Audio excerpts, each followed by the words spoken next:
የአሜሪካና የቻይና ሰጥ አገባ ከንግድ ወደ ወታደራዊ ውጥረት ያመራል የሚለው መረጃ ያን ያህል በአሁኑ ሰዓት ውሃ አያነሳም ለማለት ቢያስደፍርም በኤዥያ ፓሲፊክ ያለው እንቅስቃሴ ግን ጥያቄው እንዲነሳ አድርጓል። በዛ ላይ የአሜሪካው ፕሬዚዳንት ዶናልድ ትራምፕ ተዋጊ የጦር መርከብ ወደ ቻይና ባህር ዳርቻ አስጠጉ የሚለው መረጃ በእርግጥም የጦርነት ነጋሪት ጉሰማ ከአሜሪካ በኩል ቢያስብልም፣ በሌላ በኩል ትራምፕ በቤጂንግ ቁርጠኝነት ልክ የጣልነውን ታሪፍ ልንቀንስ እንችላለን ማለታቸው ፍርሃት የተቀላቀለበት አካሄድ ግን ድርድር ፍለጋ እንዲሉ የሚያደርግም ሆኗል። ትራምፕ ቻይናን ባልጠበቋት መንገድ ሀገራቸውን ተናንቃ ማየታቸው ፖለቲካዊ አረዳዳቸውን በቤጂንግ ላይ ለመለወጥም የተገደዱበት አጋጣሚ ተፈጥሯል። በቻይና እርምጃ መሰረት ታሪክ ዝቅ ካለ ዝቅ እናደርጋለን ሲሉ የሚያሳየውም ይሄን ሆኗል። የዓለማችን ግዙፍ ኢኮኖሚና የጦር ባለቤቶች በነጻ ገበያና በወደ ውስጥ መመልከት የኢኮኖሚ ስርዓት እየተሟገቱ ዛሬ ላይ መድረሳቸውን ግምት ውስጥ የሚያስገቡት የምጣኔ ሀብት ባለሙያዎች ከትላንቱ ዛሬ ቤጂንግ ለዋሽንግተን አይበገሬ ሆናባታለች ብለዋል። ይህን ማለታቸው ሳያንስ የአሜሪካው ፕሬዚዳንት ትራምፕ አደገኛውን የጦር መርከብ ወደ ቻይና ባህር ዳርቻ አስጠጉ አሊያም ላኩ የሚለው ዜና እንዲሁ አነጋጋሪ ሆኗል። አሜሪካ በሁሉም ዘርፍ ቻይና ያለችበትን አቅም የመፈተሽ አካሄዷ ሊሆን እንደሚችልም እየተነገረ ነው። ይህ ማለት አንድም በንግድ ወይንም በኢኮኖሚ አንድም በጦር ኃይል መሆኑ ነው። በእርግጥ የቻይናው ፕሬዚዳንት ሺጂንፒንግ ግራና ቀኝ የዓለምን ፖለቲካ እየተመለከቱ የፕላኔቷን አሜሪካ መራሽ ስርዓት አናግተው አዲስ ምዕራፍ የመክፈት ሂደት ላይ ናቸው እየተባለላቸው በመሆኑ ለዋይት ሀውስ ሰዎች እርምጃቸው ሁሉ ድካም ይሆናል ተብሏል።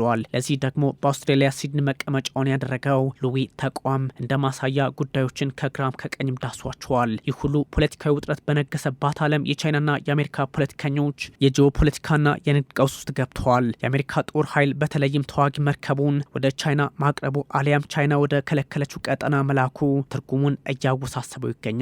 ይህ ማለት በቻይናና በታይዋን ሰርጥ መካከል ባለው ጠባብ መተላለፊያ የአሜሪካ ጦር መርከብ መልህቋን ጥላለች ነው። የአሜሪካ ዩኤስኤስ ዊሊያም ፒ ላውረንስና አርሌግ በርድ ክላስ ጋይድድ ሚሳይል ኢላማ ጠብቆ አውዳሚ ወደ ቀጠናው ምን ሲደረግ ብቅ አለ የበርካቶች ጥያቄ ቢሆንም ውጥረት መፍጠሩ ግን ግልጽ ሆኗል። በታይዋን ሰርጥ ዙሪያ የውሃ ላይ ምርምር፣ አሰሳና በረራ በነጻነት የሚደረግበት በመሆኑ ፔንታጎንም ዓለም አቀፍ ሕግጋት ተከትሎ ያደረገው ነው የሚል መከራከሪያ ቢወጣም የቻይናን ጦር እንደ መንካት ግን እየተቆጠረ መጥቷል።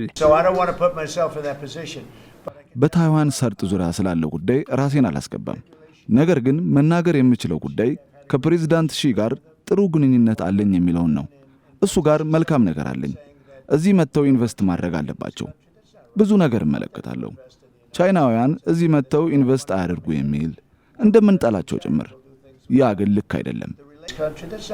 በኢንዶ ፓሲፊክ የአሜሪካ እዝ ቃል አቀባይ ይህን ማለታቸው ይፋ የተደረገ ሲሆን ቤጂንግ ራሷን እንደ ሀገር በምትቆጥረው ታይዋን ሰርጥ ዙሪያ የሚደረግ ወታደራዊ እንቅስቃሴ ከብሔራዊ ስጋት አንጻር እመለከተዋለሁ በሚል በተደጋጋሚ ሀሳቧን ታጋራለች። ለዚህም ነው ትርጉሙ አደገኛ ሆኗል እየተባለ የሚገኘው። ምንም እንኳን ዋሽንግተን ቴፒ ጋር መደበኛ የዲፕሎማሲ ግንኙነት ባይኖራትም ይልቁንም ከቤጂንግ ጋር አንድ ቻይና ፖሊሲን በመቀበል ግንኙነቷ የሀገር ሆኗል ቢባልም ነገሩ ደግሞ ዛሬ በጥርጣሬ መልክ ስትራቴጂክ አምቢጊዩቲ ግራ ማጋባት እየተከተለች ነው በሚል በዋሽንግተን ላይ ከባድ ትችት እየተሰነዘረ ይገኛል። አሜሪካ ታይዋን ጥቃት ሲሰነዘርባት ድጋፍ አድርጋለሁ በሚል ድንጋጌ አሁንም ቢሆን ቁልፍ የጦር መሳሪያ አቅራቢ ሆና መቀጠሏ ነገሩን ወደ አደገኛ ውጥረት የሚከተው ሆኗል። በተለይም አሜሪካ የደሴቶች ሰንሰለት በሚል አይላንድ ቼን ከታይዋን አንስቶ የተለያዩ ደሴቶችን በማሳሰር ጂኦፖለቲካዊ የበላይነቷን በቻይና ላይ ለማስመዝገብ እየጣረች ባለችበት ሰዓት እንዲህ አይነቱ ሰጥ አገባ መልኩ ሊለውጠው ይችላል እየተባለ ይገኛል። ለቻይና ጥሪ የማቀርበው በታይዋን ፖለቲካዊና ወታደራዊ ጣልቃ ገብነታቸውን እንዲያቆሙ ነው። በታይዋን ሰርጥ ዙሪያ ሰላምና መረጋጋት እንዲመጣ ዓለም አቀፍ ኃላፊነትም ይጋሩ። በጥቅሉ በቀጠናው ላይ ይህን ያድርጉ። ዓለምን ከጦርነትም ነፃ ለማድረግ ማለቴ ነው።